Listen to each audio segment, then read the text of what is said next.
Добар ден, почитувани, ова е стартот на магазинот за практично родителство 0+ месеци на телевизија Телма. Концепт Мама е модерен прирачник и книга за бременоста, породувањето, првите денови, односно почетокот на мајчинството и градењето самодоверба. Авторката во одредени делови на книгата го опишува сопственото искуство со овој период од животот на еден многу едноставен и прифатлив јазик за публиката. На оваа тема денеска зборуваме секако со авторката на прирачникот и на книгата Концепт Мама, а тоа е Александра Шекутковска-Доковска, која што инаку по професија е архитект и урбан дизајнер. Добре ни дојде. Добре, најдов. Како сте? Одлично. Александра, инаку вие живеете во Франкфурт, во моментов пристигнавте во Скопје, ако не се лажам вчера, и еве денеска веднаш сте наша гостинка за да поразговараме за книгата и прирачникот кој што ги направивте, а се наменети за сите идни мајки. Зошто се одлучивте да направите еден ваков проект? Што ве мотивираше, што ве поттикна?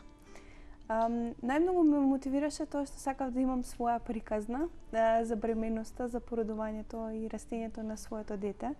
Бев изненадена од недостигот на алтернативи во македонскиот контекст во однос на сите овие периоди.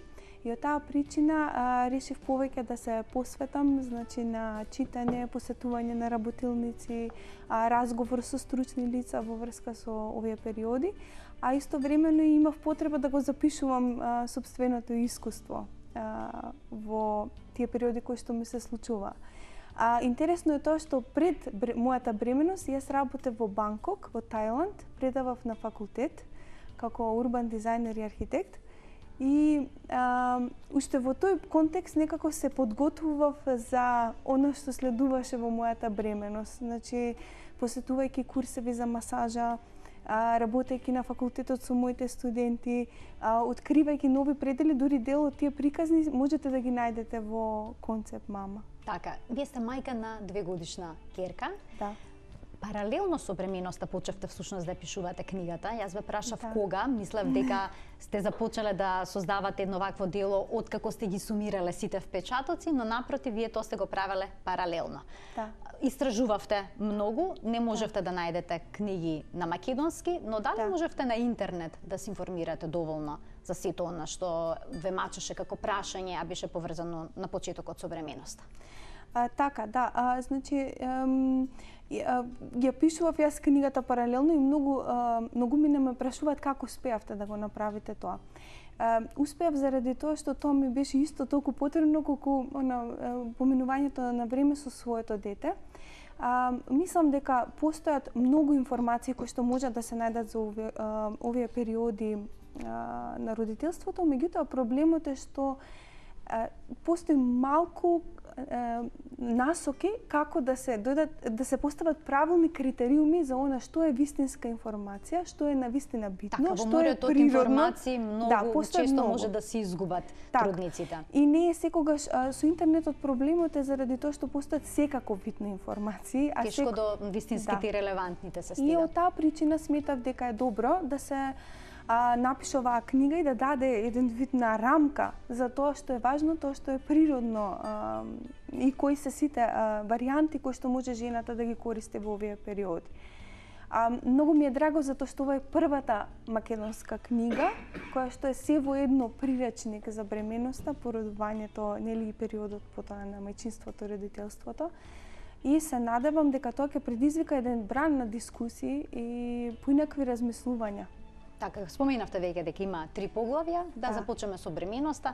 Тука давате совети и препораки поврзани со начинот на исхраната, вежбањето, редовните контроли, подготовките за породувањето. Сметате дека трудницата треба да биде физички активна и да вежба јога, пренатална јога. Зошто според вас тоа е вистинскиот избор во бременоста? Сметам дека секако треба да е физички активна, доколку се разбира, освен оние бременности каде што е задолжително за трудницата да мирува. Заради тоа што сметам дека трудницата всушност е жената е во оние периоди кога е најмоќна и најсилна, затоа што таа може да носи уште еден организам во нејзе. Тоа значи дека таа сосема може да физички да се носи со сите тие предизвици. Незиното тело е природно дизајнирано да биде за да може да помине низ тој период. Освен јогата постојат и други помали начини, нели, ако немаме доволно, ако не се чувствуваме толку физички мокни. Со тоа што сметам дека е добро дури во периодот пред бременоста тоа да се практикува и низ сите периоди низ нашиот живот. Јогата ја препорачувам не само заради вежбањето, туку и заради оние медитативни вежби поврзани со дишење кои што подоцна можат и во самото поредување да се практикуваат. И затоа што сметам дека во овој период жената има прилика да навлезе подлабоко во себе си и следствено на тоа јогата помага многу во тој период. Инаку книгата содржи 13 поглавја. Така. Значи освен деловите за тромесечијата, породувањето и подоцна, има дел во кој што има дизајнирање на домот. Значи, сакав сега на тоа да се задржиме. Тоа би било следното, дизајнирање на домот, кога тоа треба да се направи. Кај нас постои понекогаш едно суеверие дека не е во ред дури да се купуваат алишта, камоли да се уреди домот за бебето кое што наскоро треба да пристигне. Така. Што е вашиот совет? Кога треба родителите да почнат да купуваат количка, креветче и слично? Така, добро, јас ги направив тие работи претходно, затоа што сум заставник на идеја дека треба позитивно да се влезе, значи, во бременоста, значи верува во себе, во своето дете и се подготвував за тие паралелно со како што течеше мојата бременост. Оно што би сакала да го дадам како совет за дизајнирањето на домот. Така. Е затоа што нели има како на американските филмови, дека треба сите штикови да се затворат претходно, дека тоа треба се да се намести. Постои еден интересен начин на дизајнирање на домот, кога според Монтесори принципот. Така, што е тоа Монтесори принцип? Монтесори е италијанка, значи таа е докторка, многу е позната, таа има повеќе принципи на како треба да се едуцираат и образуваат децата. Но постои еден добар начин за дизајнирање на домот, а тоа е дека треба да се замислиме како ние да сме на местото на детето. Така. И да треба да поминеме на секаде низ својот дом. Тоа значи дека се оно што е на тоа ниско ниво, да речеме, или на таа висина, треба веќе да биде наместено во домот. Така, да погледнеме од неговата перспектива. Така. Тоа значи дека какви видови на масички или столчиња, или дури тие препорачуваат и креветот да е направен на самиот под. Значи само на еден душек за да може детето лесно да се движи. Сите тие препораки ги има во книгата Концепт мама и може да ги разгледаат родителите. Сметам дека е добро да се подготвуваат и претходно и во самата бременост, заради тоа што сите тие подготовки имаат некаков, како да кажем, ја го подготвувате своето гнездо за вашето дете. И тоа сметам дека не треба да биде поврзано со некакви суеверија. Што се однесува до породувањето, вие ги охрабрувате мајките, идните мајки, трудниците, да се породат по природен пат, да избегнат непотребни медицински интервенции. Така. Зошто сметате дека тоа е најдобриот начин? И дали вие се породивте на таков начин? Јас се породив на таков начин, да, без никакви медицински интервенции, со документ кој што го имав напишано за како сакам да изгледа породувањето. Се разбира, тоа не може секогаш да биде така, затоа што во породувањето може да има многу непредвидени ситуации. Не можам да кажам дека сметам само дека природното породување е правилен начин. Туку сметам дека жените треба да имаат одредени алтернативи. Значи, ако се препорачува дека треба да се случи индукција или забрзување на породувањето, треба да ги знаат кои се причините за тоа, кои се несаканите дејства од тоа и дали тоа мора да се случи. Значи, во Концепт мама убаво се прикажани сите тие, значи, што значи забрзување на породувањето, што значи царски рез како операција, како може, кои се сите оние вежби за дишење, за релаксирање, физички вежби кои што може да се прават пред природното породување ако тоа трае долго. И сметам дека сите тие алтернативи треба да им бидат дадени на жените или тие треба самите да ги побараат. Тоа се разбира треба да биде направено во еден треба да има жената еден тим, еден контекст, значи и од медицинските лица да добие доволно поддршка и од својот партнер и од своето семејство, за да може таа да се охрабри. Затоа и велиме дека концепт мама е нели начинот како да изградите довербата во себе. Затоа што тоа е подоцна многу важно кога станувате родител. И важен е влезот на жената во родителството, затоа што и за жената раѓањето е раѓање и за нејзе, не е само раѓањето на нејзиното дете. Исто така советувате жената да има контакт со дула. Во Македонија има 3 жени кои што работат како дула и ве може да ги запознаеме гледачите, оние кои што ја пропуштиле таа епизода од Нулен Плюс, за што станува збор, што е дула и дали вие на вашето породување имавте дула? Така, добро, јас со дулите, со тие 3 дули разговарав, имав прилика да посетам работилница организирана од нив пред моето породување. Значи, дула е сертифицирана личност, таа може да биде или не е медицинска личност, која што го следи породувањето и е одредена поддршка на мајката пред породувањето, по породувањето, значи таа е едноставно како да кажам, нејзиниот партнер во породувањето. Мислам дека е многу добро кога има дула, заради тоа што често пати постојат работи кои што треба да се искомуницираат или жената може да заборави одредени вежби за дишење, за релаксација. Таа е еден вид на поддршка за нејзе, значи може да комуницира со медицинскиот персонал, постојат значи различни типови на активности кои тие ги прават. Јас немав дула на породувањето, на моето породување беше мојот партнер. Соодветна замена за дула, претпоставувам. Да, затоа што ние некако и во самата бременост и потоа така доста навлеговме и се интересиравме за како ќе тече целиот процес, не само нели за крајниот продукт. Споменувате во книгата еден момент музика за време на породувањето за да се олесни болката од контракции. Така. Го испробавте тоа? Како искуство? Тоа не го испробав затоа што моето породување се случи многу брзо, значи траеше 1 час. Меѓутоа пробував доста вежби за релаксација, слушање на музика, тоа го правев да речем во последните недели од својата бременост. Но секако го поддржувам, значи дека може да се направи. Постојат различни типови на варијанти како вие да го прилагодите контекстот на болницата во кој што се породувате.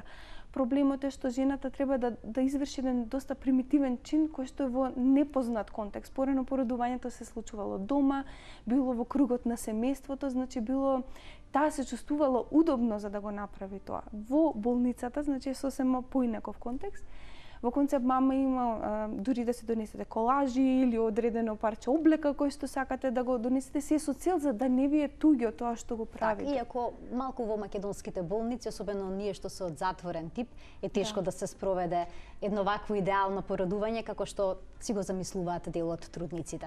Така, на крајот и на криштата, понекогаш се случува и сето тоа многу брзо, па не секогаш може да се спроведе сето она што сте го замислиле. Така се согласувам со тоа што сметам дека дури малку да се крене гласот и да се каже нешто кое што жената го сака, може да и помогне за да добие самодоверба повеќе во тие моменти, затоа што сепак нејзината улога е, има еден цитат што е многу убав во концепт мама, кога самото породување се случува природно, лекарите и целиот медицински персонал треба само да го наблюдува процесот. Значи тие дури и да не прават ништо, само да го гледаат, тоа ќе се случи. Значи нејзиното тело на мајката може да го направи тоа. Како да се породи. Потоа детето природно значи почнува да дои, може да се, ако го ставите на стомакот ќе почне да се качува на кај дојката на мајката. Значи сето тоа ќе се случи не затоа што ни помогнал медицинскиот персонал или сме го прочитале во книгата, туку затоа што тоа е природно во мајката. Се надевам дека ќе има се повеќе медицински персонал и луѓе и жени кои што ќе се охрабруваат за да го направат тоа, за да го поминат низ целиот тој процес, затоа што тоа е важен за нив, тоа е еден вид на иницијација на постигнување на сопствениот потенцијал. Така во концепт мама исто така се задржувате на првиот контакт на мајката и бебето, контакт кожа на кожа и слично. Имавте ли вие такво искуство? Инсистиравте ли на тоа откако се породивте да имате контакт кожа на кожа со вашето бебе? Да, инсистирав веднаш кажавте дека сте дошле со листа на барање како тоа треба да изгледа. Значи да, инсистира веднаш, значи да го земам бебето, да биде тоа со мене. Сега во болниците во Македонија не е тоа секогаш едноставно, затоа што тие сакат нели да го земат и да го избањат и да го стоплат бебето, што мислам дека пред се приоритет треба да се даде на тој контакт мајката со бебето, затоа што тоа подоцна помага нели за доењето. Треба да бидат тие заедно. Тоа е најдобро и за мајката, и за бебето, и за таткото или партнерот. Така, за целото семејство. Да.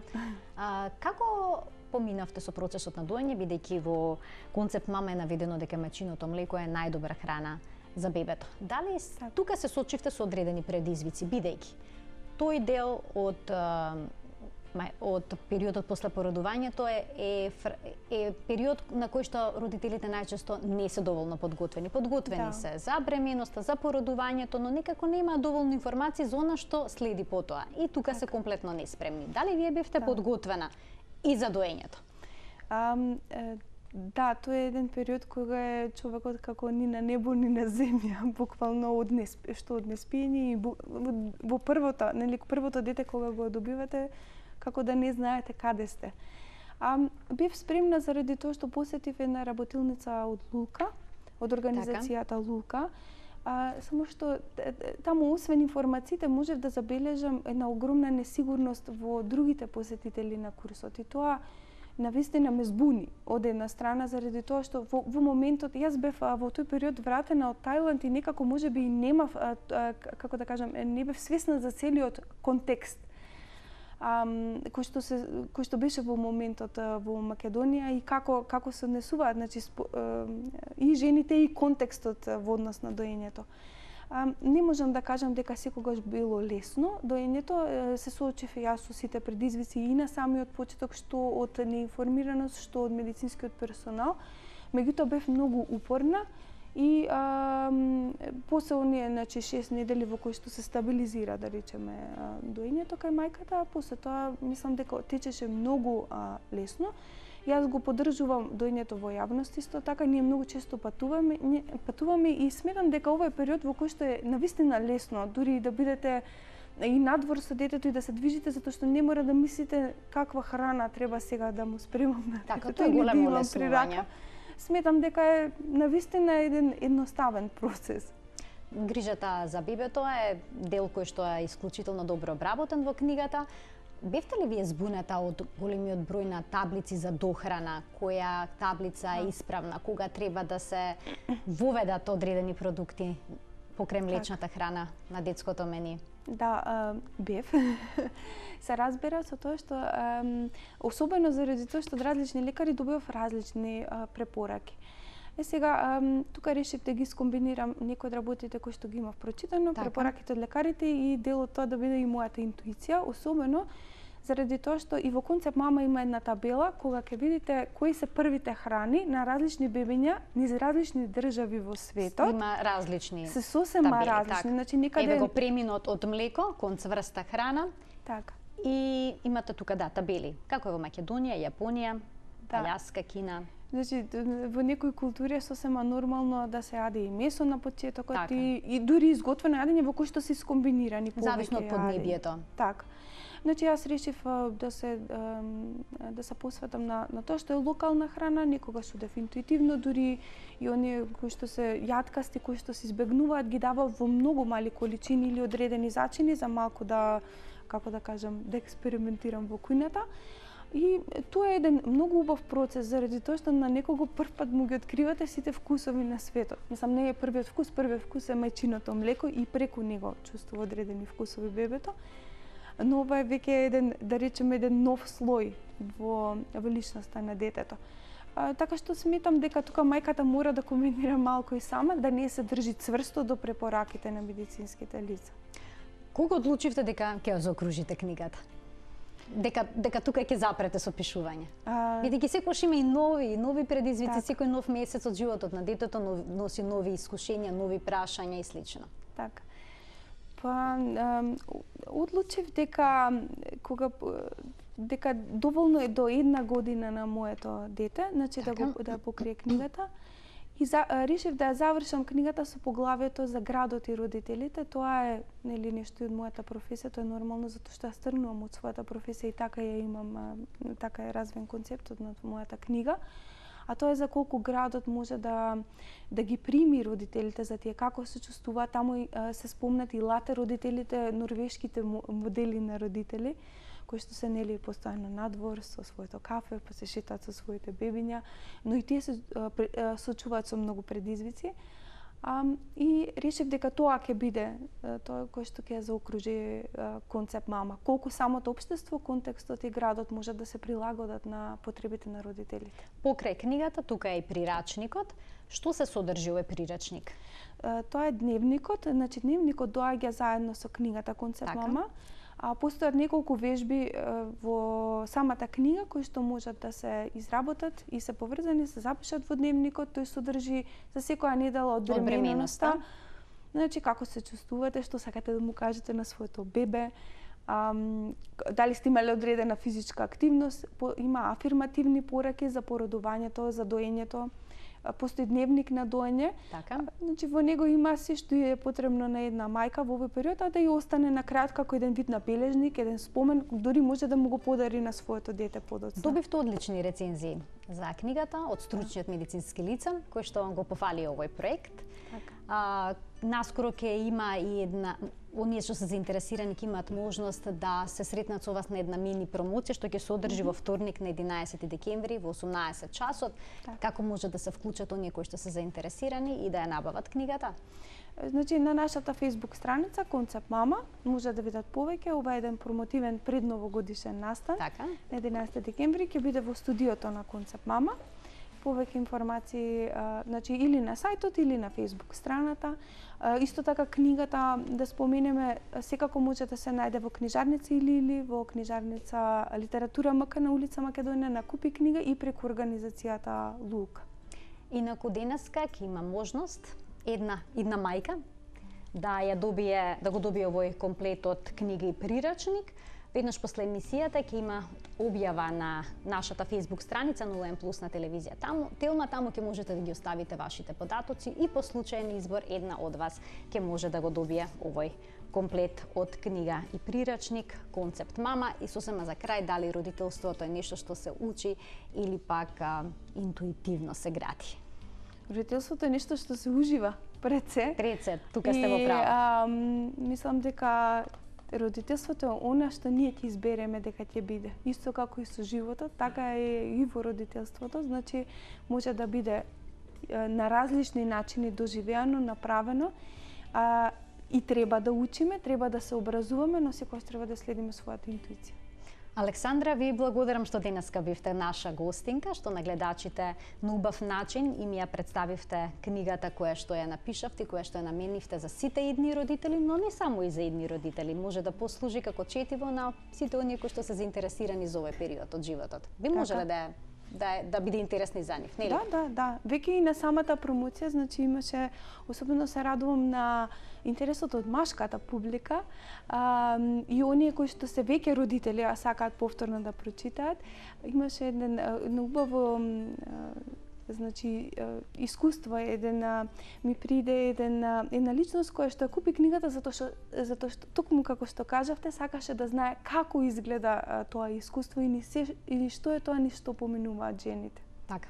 Концепт мама е интересна книга, уште поинтересен прирачник. Секако можете да го набавите, сите оние кои што се заинтересирани, да дојдете на средбата во вторник на 11 декември да се сретнете со авторката на книгата, а да не гледаш денеска, како што споменав, ќе се вклучи на нашата Facebook страница и ќе има можност да учествува во наградната игра. До крајот на денот ќе го објавиме добитникот. Ви благодарам што бевте дел од 0N+, се гледаме секој работен ден во рамки на утринската на Телма. Пријатно!